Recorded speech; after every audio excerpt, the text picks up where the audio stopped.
नमो नमः. यायचं असेल तर या आणि बसायचं असेल तर बसा. आम्ही आपलं स्वागत केलंय. याची जागा जरा वाढलेली दिसते.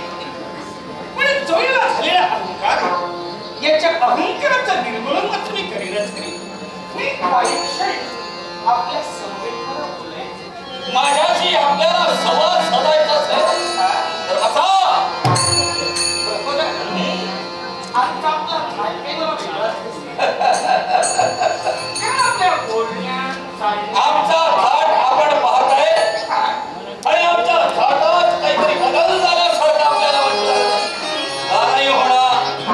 त्या शंभर जन्माला आल्यानंतर तो आत्मविश्वास वाढलाय. त्यानं थाट बदलायला नको. असा काय उजेड घातला? जी प्रत्येक गोष्ट केली साऱ्या देवतांनी जाणून घेतली. त्या कौरवांनी आमच्याशी वैर केला. प्रत्येक कौरव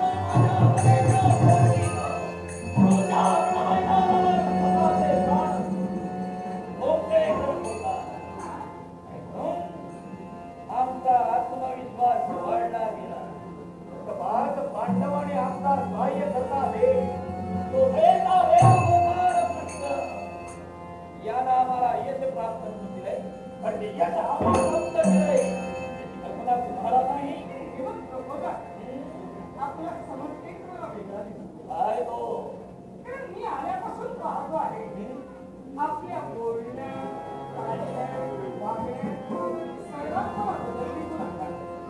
आणि आल्यापासून त्या गोपाल कृष्णाचा एक सकाळ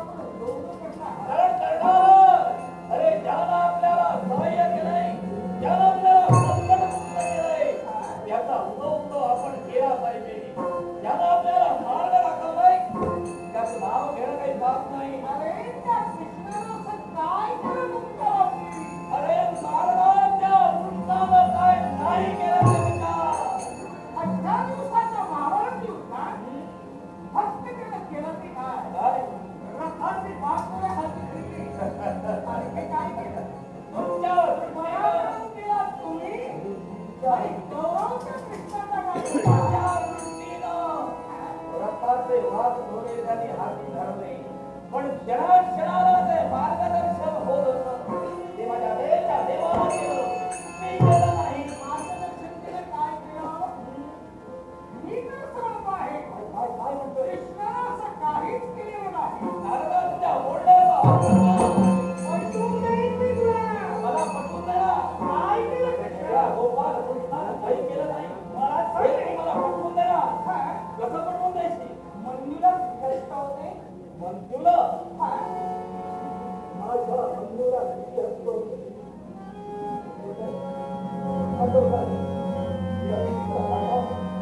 सहस्र असतो.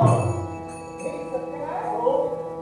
पण ज्यावेळी तू जन्माला आला ना त्यावेळी त्याला किती हस्त होते? माझा मंजू माझ्या मंजूला सहस्र हस्त होते. त्यावेळी तू जन्माला आला त्यावेळी किती हस्त होते? त्यावेळी 2 हस्त होते. हे सत्य ना? हो. हे कसं काय घडलं? कल्पना आहे तुला? हे घडलं. हे घडलं. घडलं म्हटलंय. हे बघ. त्यावेळी मला मन संभ्रमित करत होतो. तो घडलेला प्रकार काय होता आणि तुला सांगायचं काय? सांगतो ना मी तुला. मी विचारित सर्व मी तुला कथन करतो आहे. त्यावेळी सुभद्रेच्या उदरी मंजूचा गर्भ वाढत होता. त्याच वेळी तुझा तो देव गोपालकृष्ण आपल्या भगिनीला घेण्यासाठी आला होता. दोन्ही रथावर आरूढ झाले आणि त्यावेळी सुभद्रा काय म्हणू लागली की हे भावनाया अंतर्मुख ध्रुव यांच्यासाठी माझ्या मनाच्या समाधानासाठी एखादी गोष्ट तुम्हाला दर्शन कर. म्हणजे तुझ्या मनाच्या समाधानासाठी. आणि त्याच वेळी कृष्णाला काय सांगितलं माहिती काय? चक्रव्यूहाचा भेद कसा करावा? कृष्ण आपल्या भगिनीला हे कथन करत असताना कृष्णाच्या भगिनीला म्हणजे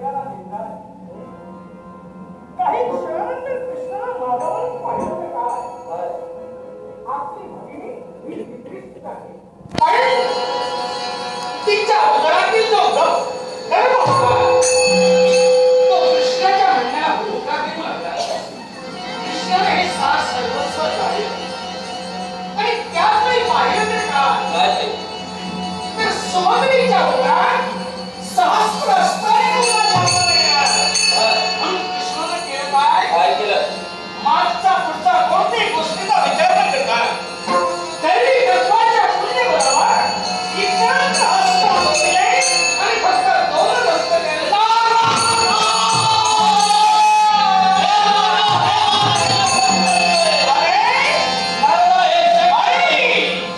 सहस्त्र असताना जर का मंदू जन्माला आला असता तर कृष्णाचं नाव कुणीही घेतलं नसतं. काय म्हणतोयस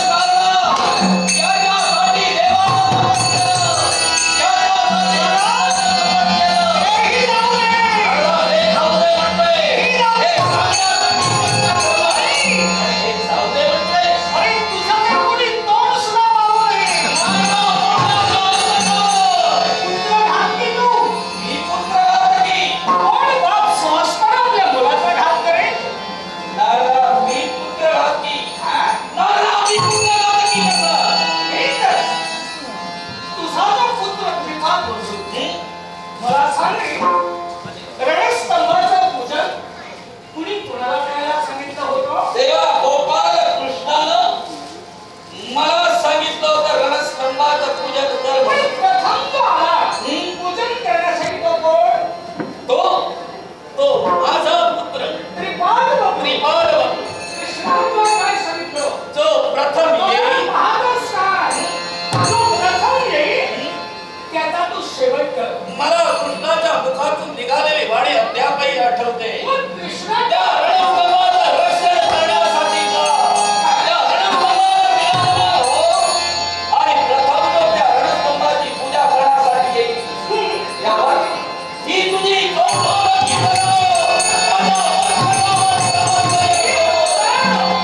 मला सांग रे कृष्णाने जर तुमच्या बाबतीत एवढं चांगलं केलं तर त्यावेळी पूजन करण्यासाठी जो तुझा पुत्र तिथं आला त्यावेळी तुला कृष्णाने त्यावर सांगितलं नाही याचा तू घात करू नकोस. पण तो वैरी असेल तो वैरी असेल अशी देवाची कल्पना झाली आणि साहजिक माझी तीच कल्पना. तुझे नेत्र फुटले होते. रात्रीचा वेळ होता, पहाटेचा समय होता, अंधकार होता, कसा काय शत्रूला ओळखला? देवानं सांगितलं आणि स्वतःच्या मनाचा तू शेवट केला. विश्वास देवावर होता. जरा विचार कर काय ते आता तरी आहे विश्वास तुझ्या देवावर? माझ्या देवावरील विश्वास थोडा थोडा तिच्यामुळे ठेवू लागला. पण कुठंतरी मनाच्या कोपऱ्यात माझा देव हे जे घडलेलं आहे हे सर्व मी तुला कथन दिलेलं आहे. अर्थात निर्णय घेणं हे तुझ्याबरोबरच नाही. पण झालं हे विवाद सत्य आहे, देवानेच घडविलंय. तुझा पुत्र यादव सोडून परलोकी गेला हे तर तुला माहित आहे. विवाद सत्य आहे. मन्यूच्या बाबतीत काय घडलं हे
त्या कृष्णाचं नाव बंदच करणार.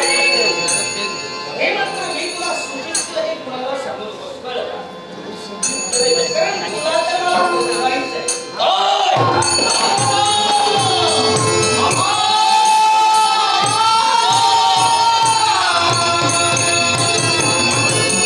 उच्च शिखरावर पोहोचविणार. चांगल्या जागेवर मला तुला ते म्हणतो. यशाच्या शिखरावर मला पोहोचविण्यासाठी आपण करतो.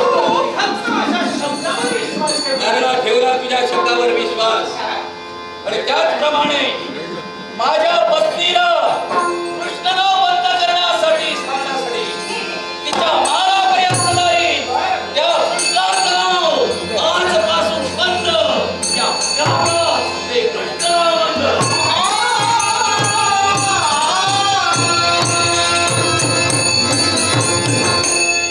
ठीक आहे.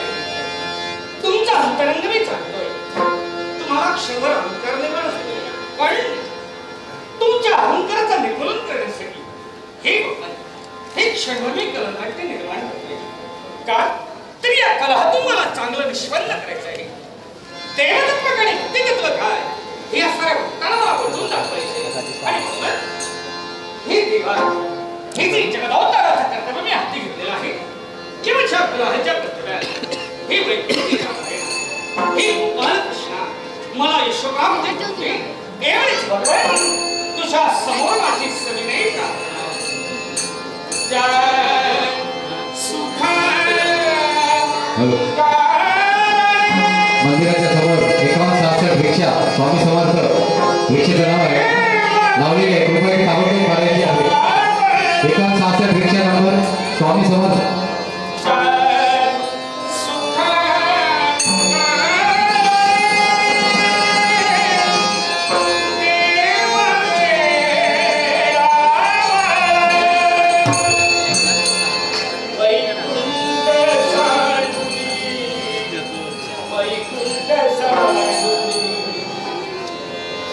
जैसे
पार्क उठ जा चलो